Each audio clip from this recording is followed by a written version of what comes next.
mean, there's an energy company, I'm not going to mention the name.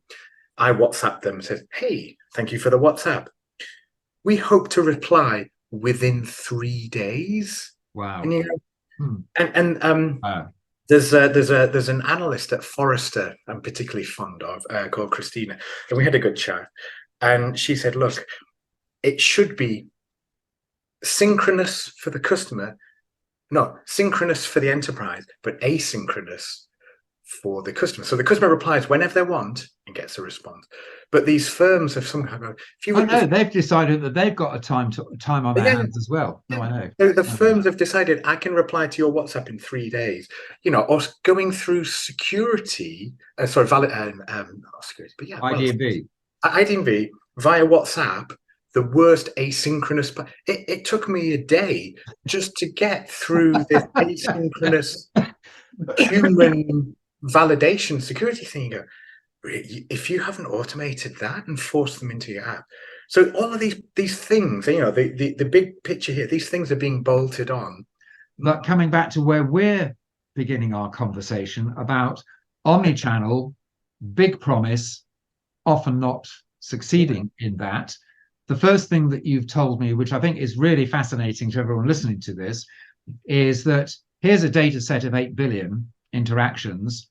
The frightening point is we have scarcely reduced that volume, because I think what you're implying here is self-service is not stepping up, not scaling up, and not taking a significant proportion. Is that a conclusion that you were driving at, or are there other factors in there that need to be brought out? And there's some unpublished research from one of the big research houses that actually they interviewed a whole bunch of customer service leaders for customer service and technical support, I think is their title. And budgets for conversational AI chatbot investments are being pulled back, and they're reallocating funds to self-serve, because I think there's a recognition that chatbots have really under-delivered. Just back to maybe this little banking example. So, because you know, I looked under the hood. So part of the team I was with, we found 35.5% of these detractors could never ever have had that intent resolved through live chat. And so you say, well, what's going on? And the whole thing was just so siloed, because in the inbound, so the chatbot only had 110 programmed intents. Now, curiously, if you look at the IVR menu, there are 180 what they call disposition codes on the IVR. So you'd think, well, if we've got that many options that we probably programmed in 1990 in our old school IVR, we did this massive post-it note exercise in the boardroom and everyone got all excited. So we've got 180 IVR disposition codes, but our chatbot team have only done 110. But then we've got a digital team and some quite nice self-service options in the app or on our website. We've got 420 self-service options, but none of them are tied. None of them are linked. And in fact, I went to chat to not particularly senior person, but someone in the digital team just to have a chat. I said, I'm going to go and meet with the telephony analysts. And you mean the analog team? Yes. Because in their mind, we're digital, we're this. And they, you talk to them about disposition codes, and they're like, "What's a disposition code?" So let me just clarify here. I want to get back to the use of language and our use of digital as a divisive tool rather than something that's helped us in time, because I have an equally strong soapbox on that point as well. But to your point, that if you look to, let's just take those three things: a website, a bot channel, let's call it that, and an IVR, a voice channel, you're saying that there are a different number of reasons, in effect, for a customer to contact. Sure. And upsettingly, it's not a uniform set of reasons, which makes one wonder whether or not we've actually got the current universe properly mapped out of those things. But are you also saying that within those teams, there had been no effort to map my version versus your version versus theirs to see if they were the same thing, because they'd all been produced in isolation? well, let's take a So that you're right. But let's take an example of I don't know, a large global parcel delivery company, something like that. Where's my parcel is perhaps probably 30, 40, Yeah, but whatever. easy. 30, 40% of all inbound traffic. Where's my But parcel? Where's my refund? yeah, but where's my parcel is such a gigantic catch-all term. So you have your master intent, but then you have what I call them nested intents or subgroups or sub-intents, really, but nested because they're all nested underneath. So you might have something. Hey, you left my parcel at my neighbor's house allegedly, but my neighbor says you haven't got it. That's because you have a long tail of these intents. There are about 70 where's my parcel options. And so I've done this work with a big global packaging and delivery company. And again, so you look at the telephony, you look at the digital team, you look at the self-service, the app, none of them line up. But you've also got an additional channel, which is, let's call it socials, Twitter, you've got Facebook Messenger.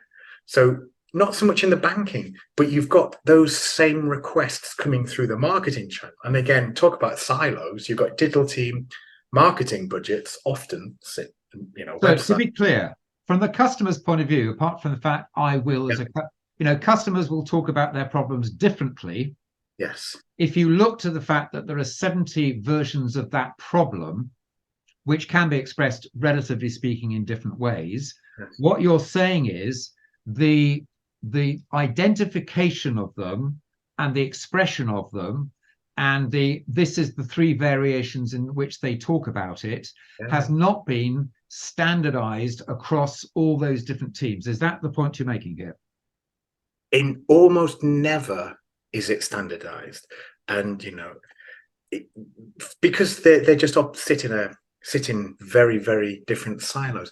And I think part of the reason, you mentioned omni-channel, your omni-channel tech companies who sell omni-channel consolidation solutions, it's in their interests to propagate this myth that meet the customer in their channel of choice. That's the best way. So you've got, put 10, 12 options, but very, very few companies are actually saying, well, kind of, let's meet them in their channel of choice, but let's resolve it in our single place of preference. Because for this parcel company, where's my parcel? And there's a one-shot API lookup, which is, okay, is it supposed to be delivered today? Yes. Where is it? You get sent to an Uber-style tracking app. So you can almost track the little, you can track the little driver in his little van driving around. So you can go, oh, perfect reassurance of where is my parcel. But again, you supposedly delivered it to the neighbor says it's here, but it's not. The resolution for that is to a human, because they need to talk to the driver. Hey, where did you leave the parcel? So each of these nested intents actually has a different resolution to resolve it properly. If you think about some of the I understand that. No, I'm thinking back to the banking example. If you have a high net worth customer saying, hey, I'd like to consolidate my ISAs. Now I know you have some US customers. The nearest is like a Roth 401k kind of. So an ISA is a UK tax-free savings account. So you might have one with a number of different banks, and they say, can I consolidate them all to you? The answer is, I'd love that. But you don't want to fix that through a chatbot, because that's potentially 100, 200, 300,000 pounds coming to your bank. And we know from the mortgage conversion rates, co-browsing is absolutely the best channel of choice, which is where you're on screen, maybe video or just live chat with the customer. So you want to get that. My preferred place of resolving that as the enterprise or the bank is a co-browsing session. I don't want to do it through a chatbot. And it requires, because you probably, public sector, you probably got a local council has 6,000 to 8,000 intents. If you map them properly, it's horrible. But most enterprises, you need to do this activity of where do we want to resolve this? Generally about 1,200 to 2,000 examples. And you need to get everybody together from your marketing, your digital, contact center operation, maybe someone from the telephony team as well. So it can be a challenge to make this happen.